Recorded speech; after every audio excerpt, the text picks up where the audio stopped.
Every single time you see me here in the studio recording the show, I am using an Uplift standing desk. I've been using Uplift standing desks for years, long before they were a sponsor.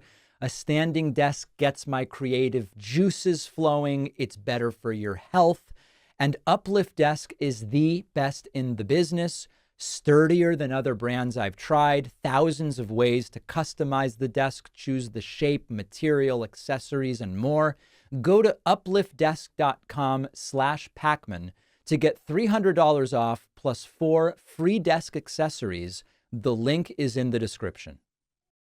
Welcome back, everybody, to the David Pacman Show. Luke Beasley here, filling in for David. He's traveling. Funnily enough, I'm also traveling.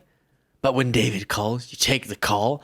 And so that's why I'm not in a studio myself. But a great show ahead of us, starting with former President Barack Obama just absolutely devastating Donald Trump at a Harris event in Pittsburgh, Pennsylvania.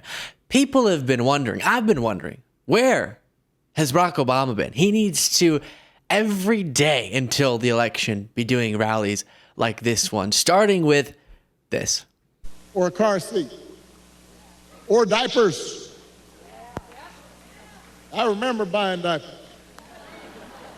I remember the first time I went in the store, right after Malia was born. I was like, what? That's how much diapers cost? I remember changing diapers. You think Donald Trump ever changed a diaper?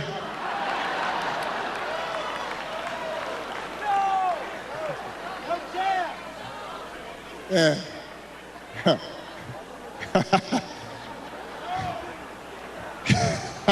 I almost said that, but I decided I shouldn't say it. What the crowd member said was his own, meaning Trump has changed his own diaper.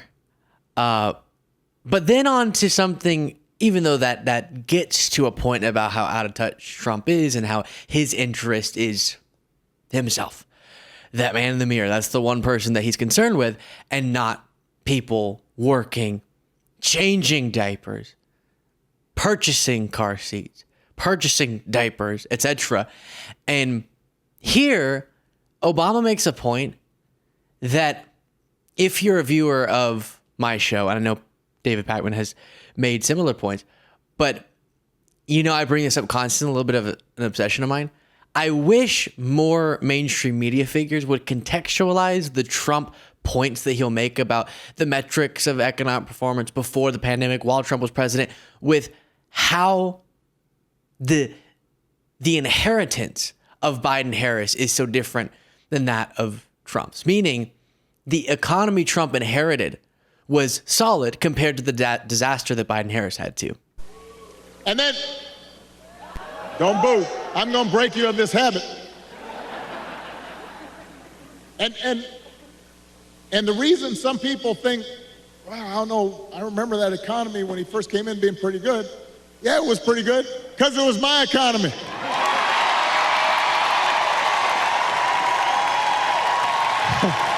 We had 75 straight months of job growth that I handed over to him. It wasn't something he did. I had spent 8 years cleaning up the mess that the Republicans had left me the last time. So just in case everybody has a hazy memory, he didn't do nothing except those big tax cuts.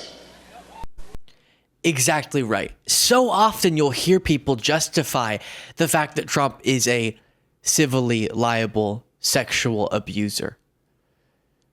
Justify the fact that Trump refused to leave office until all of his allegedly illegal schemes failed to keep him in power unlawfully. Justify every one of the disastrous things he has said and done by going, well, the economy was good. And then you go, really? Because 4 years ago, everything was going to hell. And they say, well, no, before the pandemic. But if you're saying the big accomplishment of Donald Trump is not messing up a ton what was handed to him economically by Obama, seeing economic trends head about a little bit slow, but about in the direction they were expected to when Obama left office, and then mismanaging the economic crisis that came when Trump was called to be a leader during this economic, social, and public health crisis. That's the big accomplishment? That he did fail when he was called to lead, but things were sort of good when he inherited a good situation? Come on. Come on. Then more from Obama. She will have an outstanding partner in Governor Tim Walz. Tim is a veteran. He is a teacher. He's a coach. He's a hunter. He's been a great governor working with Democrats and Republicans to get stuff done. He can also take a vintage truck apart and put it back together again. You think Donald Trump can do that? For that matter, do you think Donald Trump has ever changed a tire in his life? I'm just trying to picture it.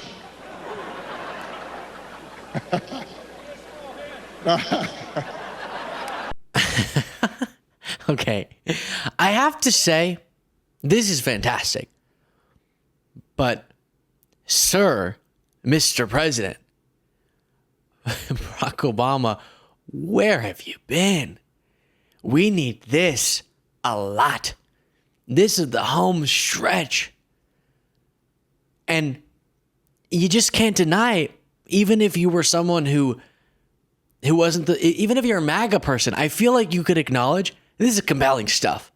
His delivery, his rhetorical efficacy is compelling. And the substance, as you'll hear here, is compelling as well. The other day, his running mate, J.D. Vance, had you got to vote. The other day, his running mate had the nerve to say, Donald Trump salvaged the Affordable Care Act. I mean, Donald Trump spent his entire presidency trying to tear it down. And by the way, he couldn't even do that right. And now, 8 years after he was elected, when he was asked about what he was going to do, he says he's got concepts of a plan for how he'd replace it. Yeah, it would be funny if it weren't so devastating. And if it didn't represent the way that there's such a strong bubble that MAGA people get to live in, that they don't contend with how absurd and unpresidential that is. To get into politics running in part on overturning, repealing the Affordable Care Act so that you can replace it with something way better. As Trump described it, by the way, back in the 2016 campaign, a plan that would be covered for everyone, universal, and free for consumers, and cheaper than what we have now, and also not one of those communist systems that the Democrats are proposing. Just, it never made sense. But to this day, he still doesn't have a plan. As Trump said, concepts of the plan is the best that he could come up with. And then the gall for Republicans now to be saying, oh no, Trump saved Obamacare. It's gaslighting like I've never seen before. Obama continued on this topic. Or you could try it at home. Honey, did you do the dishes? I have a concept of a plan to do the dishes. How's that going to go over? If it wouldn't work for you, why in the heck should it work for the President of the United States? That is a fantastic, fantastic question. Now, there's just so much from this, and I know that these segments, when I'm going through this many clips and have a lot to say, get drawn out too long. Let's try this one, and then we'll try to wrap up. One of those values is freedom. And during election time, there are a lot of flags, and there's a lot of talk about freedom. So let me talk about that just for a second. Because I don't think we've ever had an election with candidates who understand freedom more differently. For Donald Trump and his cronies, freedom means that the powerful can do whatever they please. Fire workers for trying to organize a union. Dodge paying their fair share of taxes. Try to throw out your votes when they lose an election. Control what women can and can't do with their bodies. In other words, for Trump, freedom is getting away with stuff. Perfectly said, and it closed like this. And the good news is that you have candidates to vote for in this election that demonstrate that kind of character, who know what real strength looks like, who will set a good example and do the right thing and lead this country better than they found it. So, Pennsylvania, that is the choice in this election. It's not just about policies that are on the ballot. It is about values, and it is about character. So whether this election is making you feel excited or scared or hopeful or frustrated or anything in between, do not just sit back and hope for the best. Get off your couch and vote. Put down your phone and vote. Grab your friends and family and vote. Vote for Kamala Harris as the next president of the United States. And the energy, the rhetoric, the point, the substance, all of it's there at that rally, which is why, again, I say, I don't think I knew how much I felt this until I watched this rally, but now I'm a little bit upset. So he should be worried with Obama for not starting this earlier. These clips, the humor, the soundbiteable nature of them will make them go viral, will reach people in a way that some of the other rallies haven't. And so hopefully this and more to come will do just that. But on the last two clips, for so long, Republicans, I think illegitimately even then, or inaccurately even then, but especially now, they used to really own the term freedom. But especially now it's outrageous that they grab that term. And I think they're losing grip of it in the eyes of Americans. Because as Obama said, it seems like it just means freedom for Trump to do whatever he'd like personally or in his governance. Freedom to control people, freedom for the government to control people more. So that contrast needs to be laid bare. And then I know some people get upset with the get off the couch and vote rhetoric as if the only reason people aren't voting is just because they're too lazy. And there are tons of reasons and many that are to be empathized with. But I do think we have to call people or call upon people, given their responsibility to their country and to their neighbors, to vote for what is better for that country and those neighbors and those people individually. And this election is an example of one where you really don't want to sit out of it, given the stakes. Much, much more after this quick break. I spend a lot of my day in front of screens, and sitting for long periods has been linked to poor heart health, bad posture, diabetes, the list goes on. And this is one of the many reasons I started using an uplift standing desk many years ago, long before they became a sponsor. I stand when I'm doing work at the desk. I sit to film, and it's all on the same adjustable desk. A standing desk boosts my energy throughout the day, makes it easier to stay alert. I use the desk for everything. I'm sitting at it right now. I use it every day to record. I've tried a ton of different standing desks. A lot of them are wobbly or cheap. They don't provide cable management options. I've stuck with Uplift Desk for so long because it is rock solid and stable, built to last, super high quality materials, and they offer way more customization options. So many different things: keyboard trays, file cabinets, headphone holders, desktop computer trays, and everything you really need. And their desk configurator tool lets you customize it exactly the way you want: storage, ergonomic seating, wire management, all of it.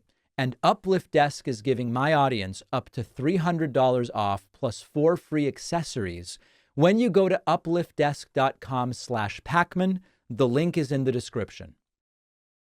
Welcome back to the show. Luke Beasley, as I said, filling in for David. You can find me at Luke Beasley on YouTube, or podcast listeners, I know lots of people listen to the Pacman podcast. You can also listen to me there. It has been really shocking and disheartening seeing the willingness for MAGA Republicans, for Trump, people online, Marjorie Taylor Greene, to exploit an extremely frightening and, for many people, tragic moment amid Hurricane Helene that we just experienced, Hurricane Milton that we're experiencing now, and the fallout from those hurricanes. And MAGA jumped right into action, not solely, as we should, caring about people, the people impacted, the lives lost and ravaged, but instead attacking their political opponents with lies. And Trump has been saying that the federal government waited days to do anything. He's been saying that FEMA disaster response funds are being reallocated instead to house migrants or something, and that's why there's no FEMA money for anyone, and if you try to get relief, you're not going to get it. And then Marjorie Taylor Greene is saying that the weather's being controlled by the government to attack Republican areas, or alluding to that. And Biden had the perfect response to those claims, and to Trump himself. Take a look. Mr. President, have you spoken with former President Trump at all? Are you kidding me? Mr. President Trump, former President Trump, get a life, man. Help these people. If you're going to speak on this, which we all should, if you're going to focus on this, focus on people, helping people, hearing people, etc., not pushing misinformation. Get a life, Biden says. And then Biden also addressed Marjorie Taylor Greene during a briefing. Now, I want to be clear about something. For the last few weeks, there's been a reckless, irresponsible, and relentless promotion of disinformation and outright lies that are disturbing people. It's undermining confidence in the incredible rescue and recovery work that has already been taken and will continue to be taken. And it's harmful to those who need help the most. There's simply no place for this to happen. Former President Trump has led the onslaught of lies. Assertions have been made that property is being confiscated. That's simply not true. They're saying people impacted by these storms will receive $750 in cash and no more. That's simply not true. They're saying the money is needed for this crisis is being diverted to migrants. What a ridiculous thing to say. It's not true. Now the claims are getting even more bizarre. Congresswoman Marjorie Taylor Greene, a congresswoman of Georgia, is now saying the federal government is literally controlling the weather. We're controlling the weather. It's beyond ridiculous. It's got to stop. In moments like this, there are no red or blue states. There's one United States of America. I honestly, I don't think I'll ever understand this. To me, just like we say on on sort of, there will be people who pass away, and you set aside politics for that. This and certain limited subjects, you just don't politicize. Unless you're MAGA, then you do. I don't get the urge. I don't understand how you could go to bed at night knowing that you're just pumping out stuff that's getting people hurt. And what Biden's referencing is, listen to someone who called into a radio show and said his dad is not applying for FEMA money that he could get because of the online misinformation. Let's go to Anthony in North Carolina. Anthony, how you doing? What do you got? Hi, Dan. Thank you for taking my call. This situation is actually breaking up our family. My father-in-law lives just outside of Asheville, North Carolina, and he was badly damaged by Hurricane Helene. And he has refused all FEMA help because he's a hardcore Trumper. And he literally believes that if he accepts anything from FEMA, they're going to take his house. Wow. And my wife is, we're literally, we're at the point where, like, screw them. I mean, if they're going to listen to. So because of online MAGA nonsense, you have someone who was impacted by the hurricane, isn't applying for FEMA relief that he probably be qualified for because he thinks they'll come and take his property or something. I haven't even heard that particular conspiracy yet. So stop. Get a life. Stop spending your life pushing misinformation and instead spending it. If this is going to be your focus, helping people, there's plenty to do. But instead, that's the focus for people. There really is no line for some. And I think the deterioration of some of those norms and standards we had in American politics can be attributed to MAGA Trumpism. Earlier in the show, we talked about Barack Obama and his pretty incredible rally in Pittsburgh, Pennsylvania. That's one version of how you can deliver a political speech, okay? We reviewed that. Another is a different former president, Donald Trump.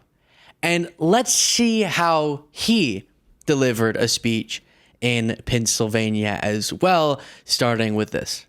And the women are going to like Trump. I think they like me anyway. I think it's all bullshit, you know? They make it up. Yeah, I mean, believe that at your own peril. Believe that all the polls indicating there's this unprecedented gender gap between Harris and Trump is all just BS. And hopefully, him not responding strategically to that reality that is very real, not BS, will cost him the election. Then he can't stop complimenting himself and rambling about how he never rambles, but he just says a lot of stuff and he weaves and he in this way that English professors have said is incredible and indicative of a genius. He just goes from one topic to the next and never connects them, but does sort of in a way that you could not possibly understand unless you're a genius. I have a great memory. I can talk about hundreds of things at one time and always get back to that point that you were trying to make. I can do things that people can't do, but you know what? We have the biggest, This must be why he constantly insults Vice President Harris's intelligence, because he's clearly so insecure about his. I know some smart people, okay? They never tell me they're smart. Don't tell me, show me is the policy on that topic for sure. But Trump constantly says he's a very stable genius, as he once said it, or talks about how the way that he rambles is actually 16D chess. That doesn't make sense. In a way that only geniuses understand. That's a sign that he is concerned that people think he's a dum-dum. And that's why he always accuses Vice President Harris, someone who's obviously very intelligent, of being unintelligent or low IQ or stupid. It's projection. Then he insulted Dave McCormick. He's tough as hell. David, I know you just spoke. Just come here, say like for 2 seconds, because nobody wants to hear you right now. Just come up. What? Huh? You're inviting him up, but saying no one wants to hear you? And then McCormick ran on stage and went, I'll be quick. This is cult. That's what we're witnessing. That he'll come up after being embarrassed and go, Mr. President, oh God, you're so great. Right after you insulted me. Then this. But for that to happen, the people of Pennsylvania have to tell Kamala Harris that we've had enough. We think you're a horrible person. We think you're a liar. And right? We think we think you're a liar. Right? You're a liar. We think you're not a smart person, and we're tired of having stupid people run our country. But for there it is again. I said on my show when we covered this or something related. By the way, again, you can find my show at Luke Beasley on YouTube. But there's so many things you can criticize your political opponent about, Vice President Harris about. Some tough criticisms of political opponents. I think it's totally within a decent political environment. But Trump insists on taking our political dialogue and deteriorating, as I said in the past segment, more and more and more to where it's just a bunch of children screaming at each other. At least if we all acted like him, that's what it would be. It's unfortunate. Then he's very upset with wind again. The whole thing is crazy. You remember when I used to say, darling, I want to watch our president tonight on television. And the husband looks, I'm sorry, dear. The windmills aren't wind. There's no wind tonight. You can't watch. Wait. There's so many times when I'm listening to Trump talk and I think that my brain wasn't working. Let's listen to that first part one more time. The whole thing is crazy. You remember when I used to say, darling, I want to watch our president tonight on television. And the husband looks, I'm sorry, dear. I'm sorry, what? I'm sorry, dear. The windmills aren't wind. There's no wind tonight. You can't watch, darling. We're not going to be watching tonight. The windmills aren't wind. No, they're windmills. You're correct. The windmills aren't be winding tonight, so no TV.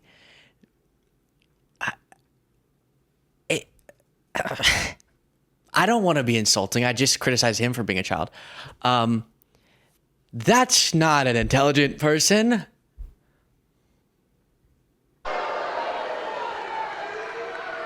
I think the other one asking the question is dumber than Kamala. So she's a dummy.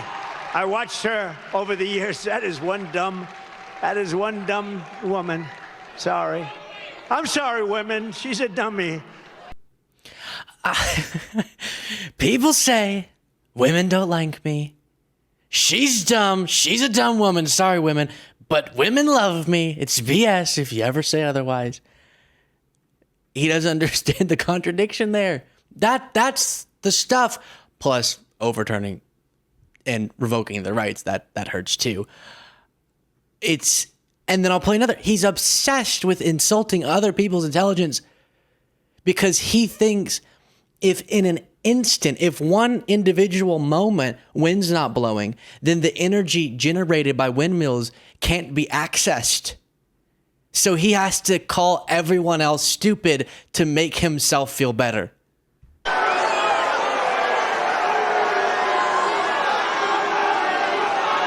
So think of that. So I heard that question when it was given, because I had to watch, because, she doesn't do any interviews. She doesn't do any press conferences. She doesn't do them for one reason. She's not smart. She's not smart.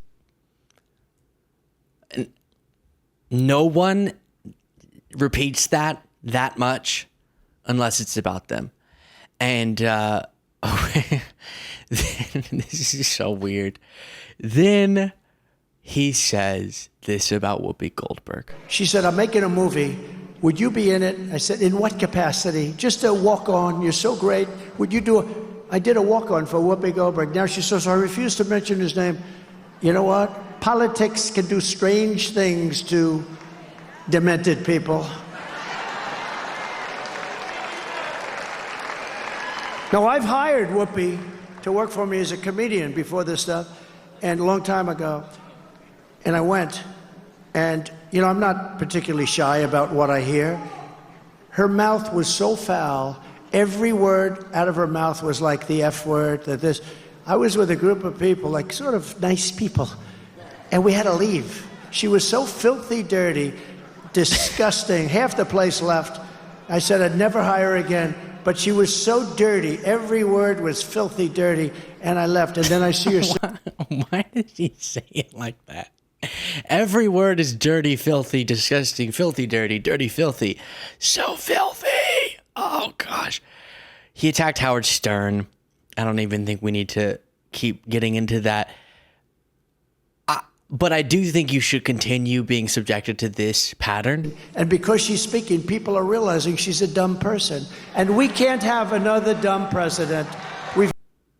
One of the things that people who are analyzing Trump's brain, experts, say about a sign of his decline is that he is having a harder and harder time coming up with new, unique, thoughtful ways to explain himself, to articulate a thought.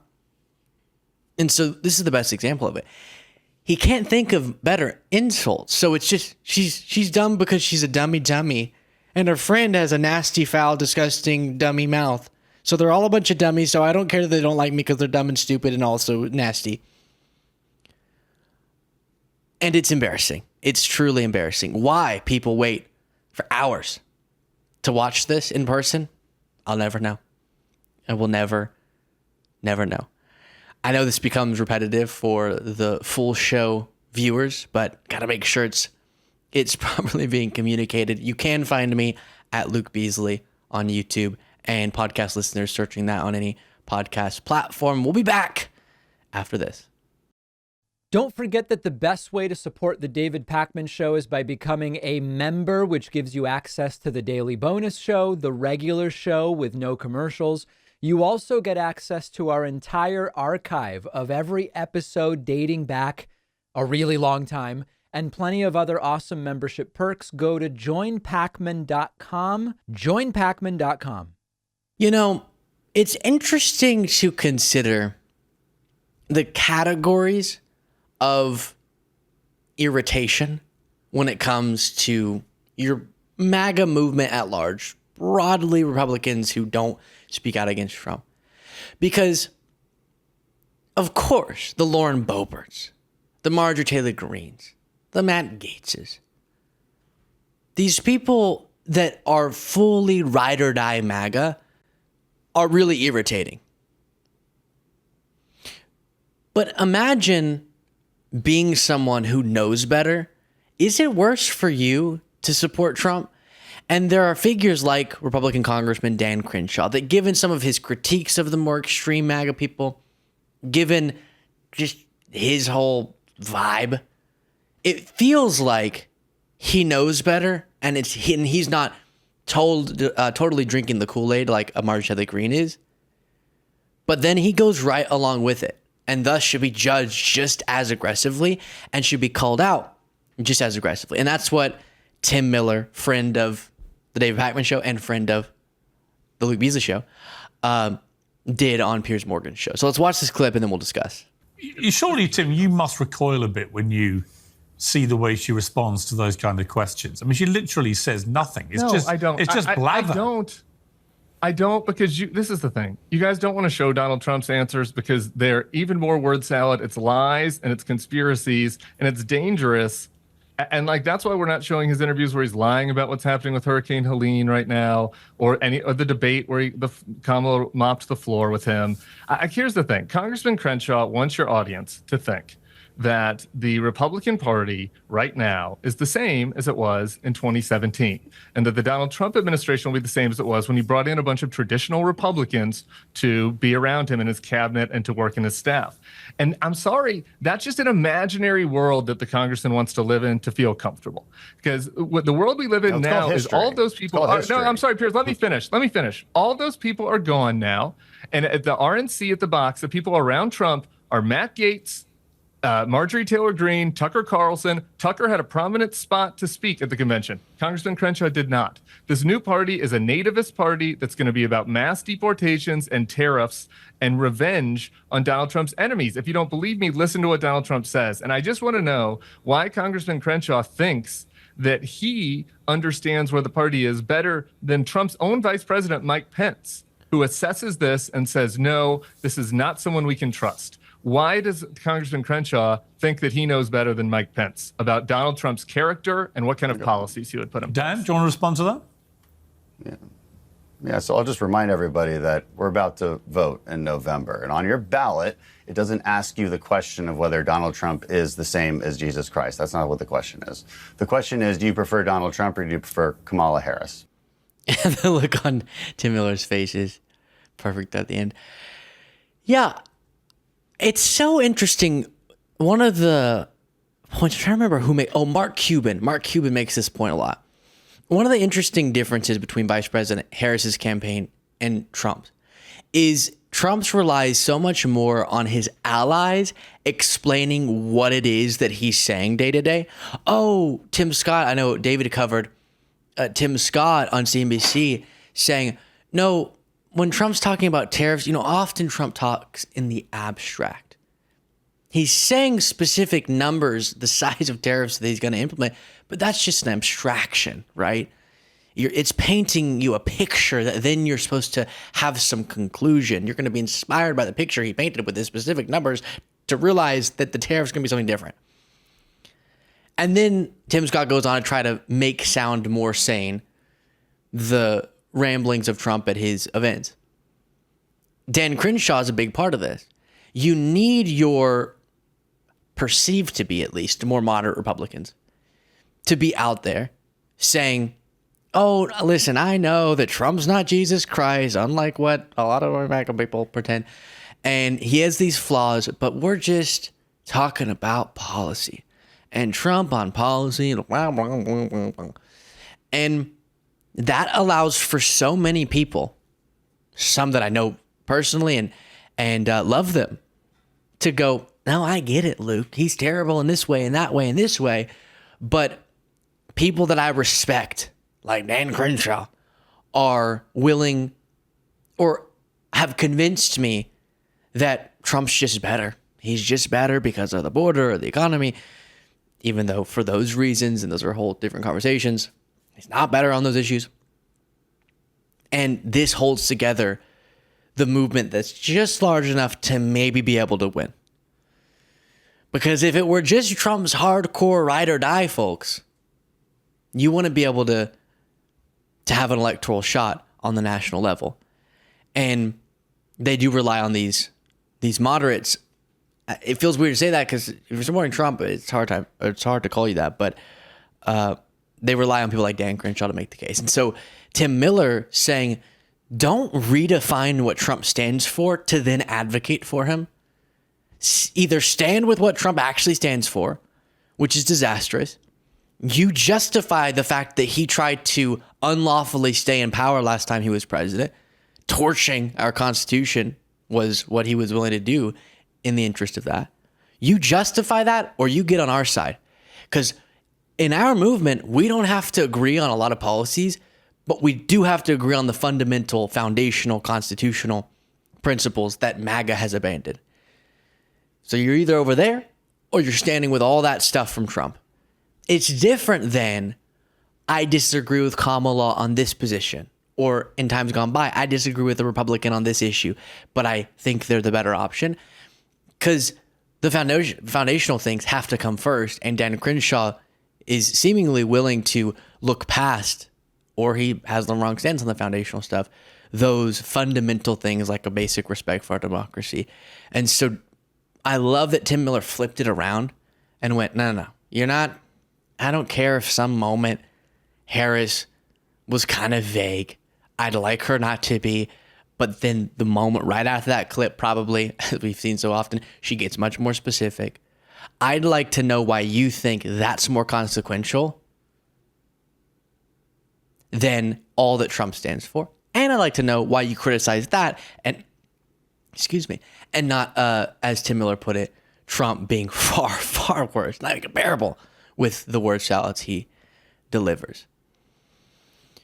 Occasionally, just to subject myself to it, I watch Fox News, not just in clip form, but try to watch it on television in longer form to see, as a Fox News viewer, what is the world I'm living in? And it's a crazy one. And so often the most irritating part of it is having to sit there as people say things that you know could so easily be debunked, pushed back against, smacked down. And you just sit there and no one does it and you're just thinking, what? But sometimes one person does it. And that's Jessica Tarlov on the 5. Let's check in on her. She's, of course, the one liberal on this 5-member show. And here is the first clip. Of the womb. No, but the reality is often when you're talking about, some of these third-term abortions, it's about that's not the reality. That's what you want to tell people the reality is. Well, no, the reality that is a reality in some states. But the bottom line is Donald Trump is protecting women in terms of law and order. Are you kidding me? Law and order. As the criminals run through this country and they're bailed out because people like Kamala Harris made a decision that we should bail everybody out. You just said that, okay, women are overwhelmingly Democrat. There are more women voters, right? You guys you can vote for abortion. Go for it. No one's stopping you. What? He means, I guess, on the state level, you can do it. Hey, Greg, sometimes we think that rights should be universal for people. I don't want to hope that eventually in this red state, the state legislatures who we've seen are willing to go further than their people want them to in these extreme bans. I don't want to hope that ultimately something gets put on the ballot that then people can go out to vote for to get their rights back. How about we just, like we do with so many others, make it a national right, like it was for 50 years. Like it was before all of these terrible and heartbreaking stories were having to be told about the outcome of overturning Roe v. Wade. And one of the things that you really have to look out for, and by the way, I do have more clips from this to play for you, is if someone has a weak argument, and especially conspiracy theorists, MAGA conspiracy theorists, especially, do this a lot. What they'll do is when they get cornered, they just throw it to a different topic. And so you never feel like you got that slam dunk, we've completed this topic and you've conceded. Because it's, well, this thing, well, that thing. And you saw it there. Jeanine Pirro was saying something about late-term abortions and Jessica Tarlov was correcting her on it. And Jeanine Pirro goes, the reason that Trump's a protector of women then is because of public safety. He's going to keep them safe. And so then Jessica Tarlov goes, well, crime's plummeting under Biden-Harris. So then Greg Gutfeld goes, well, vote for abortion then. If you can't stick on an issue, you probably are the one losing the argument. And even I think every issue right now in politics, every topic could logically, reasonably, and incorrectly be brought back to how Trump threatens democracy, because that's the foundation of everything, right? But even so in my personal life, when someone will say, well, I don't want to talk about that. I don't know. I need to look into the fake elector scheme, whatever. Can we just debate over the economy? I'll say, yes, we're going to come back to the democracy thing because that's foundational. But I also believe that you're incorrect on your economic position. So let me explain. And then we can talk about that as long as they'd like to. There's no need to go, well, what about January 6th? Because I believe that I'm informed enough to talk about one issue at a time. When you're not, you have to what about your way around in circles until someone gives up and stops talking to you. Next clip. But this Michigan thing, and obviously we desperately need to win Michigan, but on the ground, I don't see this. On Tuesday, J.D. Vance had a rally there, and there were guys wearing auto workers for Trump shirts that weren't actually auto workers, so just paid to wear the T-shirt there. When there was the auto workers strike, Joe Biden on the picket line, Donald Trump had a rally that he said was in support of the unions, but was at a non-union plant because the union workers didn't want him there with him. Yeah, Trump has really, well, in some ways effectively tricked people into thinking he's pro-worker when he's not. He didn't try that hard with pro-union, but even then he's tried to act like I'm also here in solidarity with the strikers. When Biden was getting positive press for becoming the first president to strike with UAW. And it's a really unfortunate phenomenon. Because it's true, a lot of working class people support Trump despite him being so openly and brazenly against their interests. This is just a short clip, but Janine Pirro also said this. There's Donald Trump. You just saw him. I mean, he's relatable. He's seen as cool, and he has a swagger. And there's Donald. You can't disagree with that. When I think, man, I have not used this word in ages. When I think swagger, I think Donald Trump. Okay? That's the strongest association in my brain. And then more from Jessica Tarlov. I hope so. They're definitely trying. It's top of mind with all of this, and I do appreciate the explanation of World of Warcraft, but the point was being on a Twitch stream where a majority of young men are spending their time, and I wouldn't be surprised if we saw Donald Trump also on a Twitch stream before we go to vote on November 5th. It's smart to go where the peoples are. Outreach, especially to Black men, is something that they're focused on, things like barbershop tours, doing a lot of focus grouping in these blue wall states to talk to young men about what their lives are like, what their priorities are, the economy coming up over and over again, wanting to know specifically what is the deliverable. What did you do for me as part of the Biden-Harris administration? What will be different in the Harris-Walz administration? But I find it difficult to sit for all of these discussions about how the Democrats are blowing it with men and this is irredeemable and, you know, we're terrible and we belittle, et cetera, when the gender gap on the other side with women is bigger than the gap with men. So Donald Trump is losing to Kamala Harris with women 15 to 20 points, which is bigger than the margins of any Republicans have before. And I don't hear the Republican, tour about women. I just hear him even on with Andrew Schultz, doubling down on, it was good to get rid of Roe. That's no problem. I mean, Andrew Schultz set him up perfectly with a hilarious joke about how Barron is such a stud and bet you're feeling bad about getting rid of Roe v. Wade.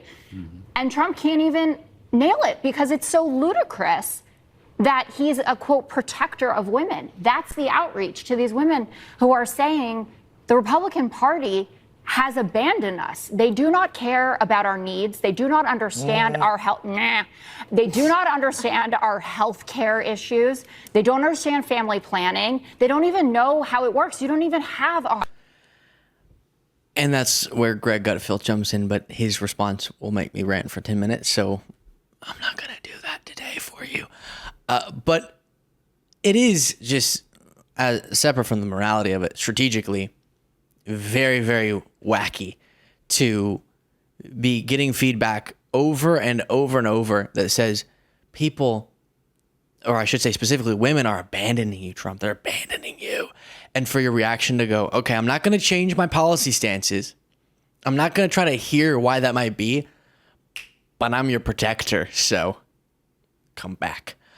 And then it's a really interesting and accurate point from Jessica Tarlov that drives me crazy about how when a trend goes one way or there's a gap that's favorable to Republicans, they'll say that's why the Democrats are out of touch. The Democrats are alienating people. The Democrats are elitist snobs. The Democrats hate the working class, etc. So with working class men, that will be their argument. See, look at the polls. With working class women or women at large or any other group that we could talk about, where the numbers look more favorable for Democrats. Republicans never turn that back on themselves. And Trump goes verbatim, that's BS, is what he said about the women polling. And also similarly, and this drives me crazy, I do believe that it's important, which is why actually at the very beginning of my journey in this field, it was doing correspondent work, talking to Trump supporters for the David Pakman Show. And one of the reasons I found that important, aside from just the sort of entertainment value of it and the interest around it, was to know that I was talking face to face with people who are of this block of people that I find so unreasonable, irrational, and I want to make sure I'm not arguing against a straw man, and maybe this isn't a real group of people talking the way they do. It's real. I can tell you it's real. So I totally am willing to say if a lot of people support a candidate, we don't have to agree with them. We don't have to share their views or normalize their views to at least go in and go, what is this? Let's at least understand it. Maybe just so we can know how to better oppose those views and then bring people over. But always wanting to hear and figure out why people believe what they do, I do think is important. But you see wall to wall, especially right when Trump came onto the scene, coverage in mainstream media of wow, so many people elected Trump. What is Trump tapping into? What is the truth that he's tapping into? How did Democrats F up so much? But then never is there a segment on Fox News going, why did 81 MFN people vote for Joe Biden when we say he's the embodiment of Satan? Let's listen. Let's hear what people are saying and try to empathize with it. There's never that. There's constantly that on the other side.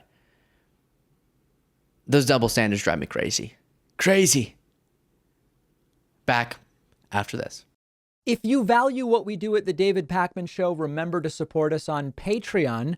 Go to patreon.com/David Pakman Show, where you can get access to behind the scenes videos, the daily bonus show, the commercial-free daily show. You can support the show for as little as $2 a month.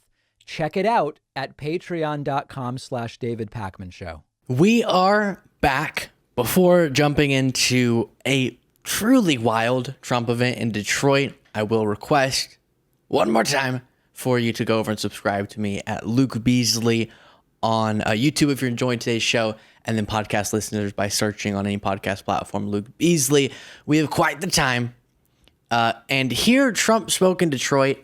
These events are just getting wilder and wilder, more unhinged and more unhinged. Let's just jump right into it. No, sir. They love it. And I haven't noticed anybody leaving. There was one gentleman over there, but he came back. He went to the bathroom. What the fake news will do is take a picture of one empty seat, say, people are fleeing. No, they don't flee. Nobody's fleeing. Nobody's leaving. I always watch. If they start to leave, I just end the speech. Thank you very much, ladies and gentlemen. We're going to make America great again. Enjoy. A lot more to look at, and that's not the most relevant thing. I just find it, and so I include it in most of the segments we do about this, so strange how much he'll put out into the world his obsession. It's one thing for him to have this bizarre fixation with crowd size and people, and Harris saying that people leave his rallies makes him freak out. But it's a whole nother thing for him to say it out loud, where then it becomes so easy to criticize him. But if people did leave this event, I would not blame them. My assumption is if you were sitting in the crowd, this whole event would shock you. I'll try to portray that the best I can with the clips that we have, starting with this. Try your very best to decipher what it is that Trump's saying here. It's a very big plant. Many countries, they do that. And then all of a sudden you hear that they're leaving Milwaukee or they're leaving wherever they may be located. It's very sad to see it. And it's so simple. I mean, you know, this isn't like Elon with his rocket ships that land within 12 inches on the moon where they wanted to land. Or he gets the engines back That was the first I realized. I said, who the hell did that? I saw engines about 3-4 years ago. These things were coming, cylinders, no wings, no nothing. And they're coming down very slowly, landing on a raft in the middle of the ocean someplace with a circle. Boom. Reminded me of the Biden circles that he used to have, right? He'd have 8 circles and he couldn't fill them up. But then I heard he beat us with the popular vote. I don't know. Couldn't fill up the 8 circles. I always loved those circles. They were so beautiful. It's honestly like how a kid tells a story.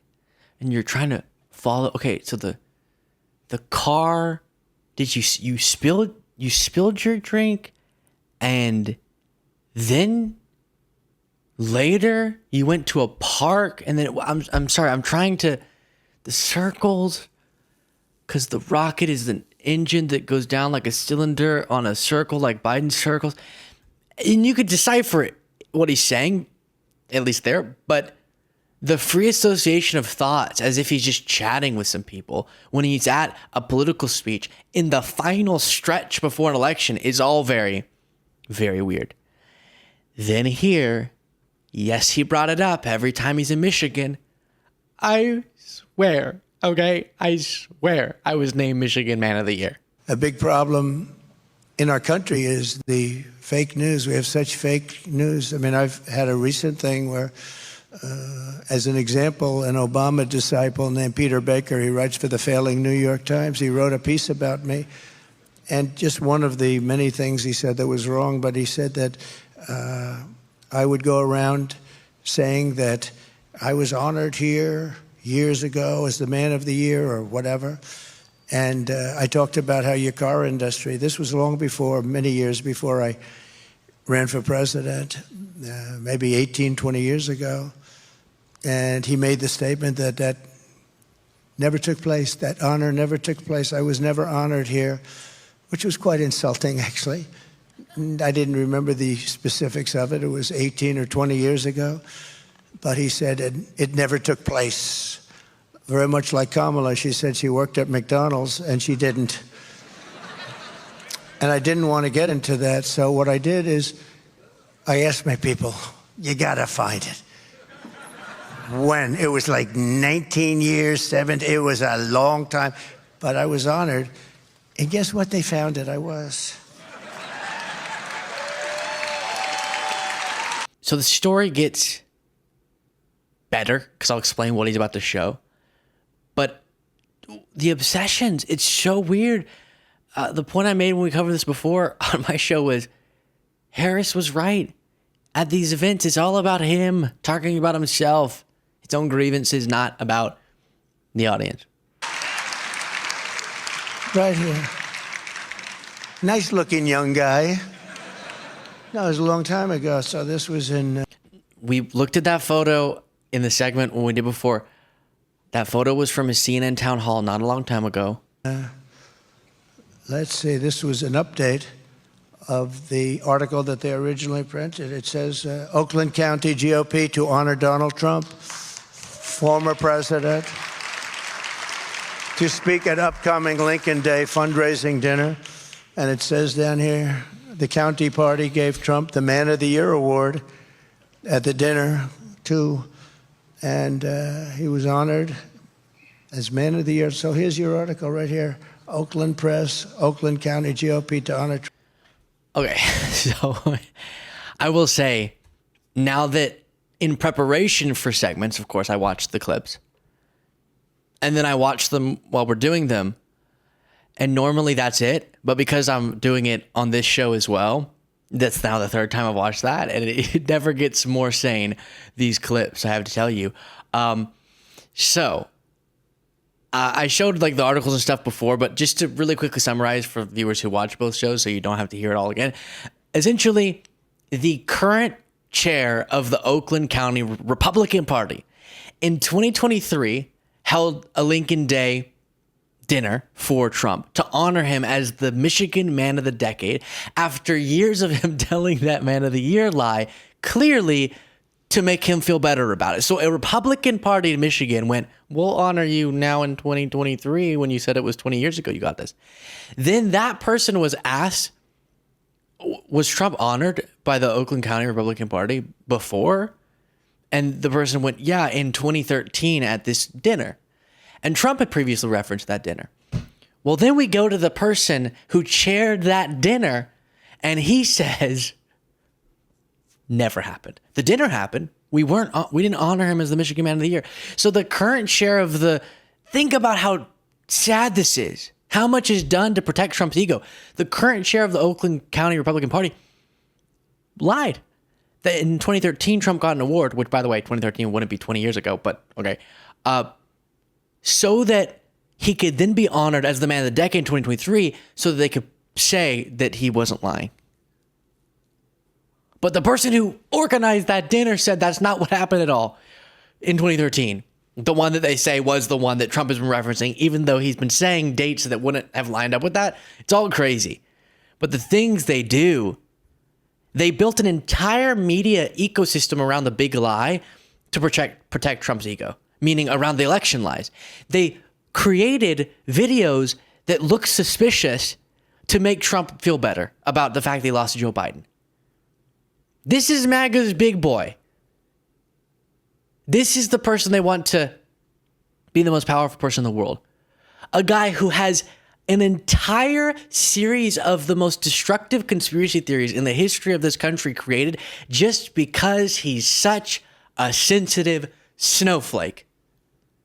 And now he has to get Republicans to surround him, telling him, no, you were honored as the Michigan Man of the Year because you're not just the Michigan Man of the Year, you're the world's Man of the Year. It's pitiful. Then this. I have more complaints on grocery. The word grocery, it's sort of simple word, but it sort of means like everything you eat. The stomach is speaking. It always does. And I have more complaints about that. It sounded like some sort of bizarre poem. Grocery. It's sort of like all the things you eat. The sounds of our stomach roar as I want to eat more. Then this. We allowed them to come in and raid and rape our country. That's what they did. Oh, he used the word rape. That's right. I used the word rape. They raped our country. So now he's having conversations with himself. Then a little bit more. That's up for whoever is going to be the next president. I think Kamala, it's not going to be high on her list.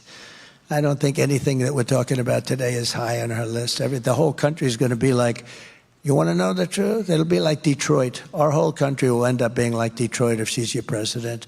You're going to have a mess on your hands. She destroyed San Francisco. Did I say this to y'all earlier? You see it if you're a video viewer. If you're a podcast listener, he's speaking in Detroit. Little weird. A little weird to go to a city and say, elect me, because if you don't, the whole country's going to be like you. Ugh. Very weird. Then he says something that, while his intended point is ridiculous, I think I might agree with it. They're destroying our country. You see, that's the real threat to democracy, stupid people. That's the threat. Our biggest threat to democracy is stupid people. And I'm thinking about one right now. And then he goes over and does a Q&A and says this. It's a little bit that, I think, more than anything else. And I enjoy what I do, and I love this, despite I could be right now in the most beautiful ocean on the sand, exposing my really beautiful body, so beautiful, to the sun and the surf. And he's actually been bringing it up much more frequently lately. And I know he thinks it's just like the funniest thing that anyone's ever said, but he's been bringing up this, I could be on a beach and my body's more beautiful than Biden, is something he said before. And I have a better body. I'm just so hot and sexy, as you can so clearly see. And I could be doing that instead of this. I know that David talked about how, while it's difficult to believe Trump would not want to win this election, and I personally think he does want to win the election, I see, though, why people are going, does he even want this? Why is he doing everything wrong strategically? which the sad part is he could do everything wrong and still win. But why, if he really wanted to win and his freedom might be on the line with his legal cases, why is he messing things up so much and being so impulsive and driving this thing into the ground as much as he can? And maybe it's because he wants to go be shirtless on the beach. He's seen the videos of Biden and he's thinking, I want that, as he repeats so many times. All disturbing in how absurd it is. And that is it for today's show. Thank you all so much for watching. I've said it before, but it's always special to come back, guest host, given this is where it all started. And everyone have an absolutely wonderful weekend.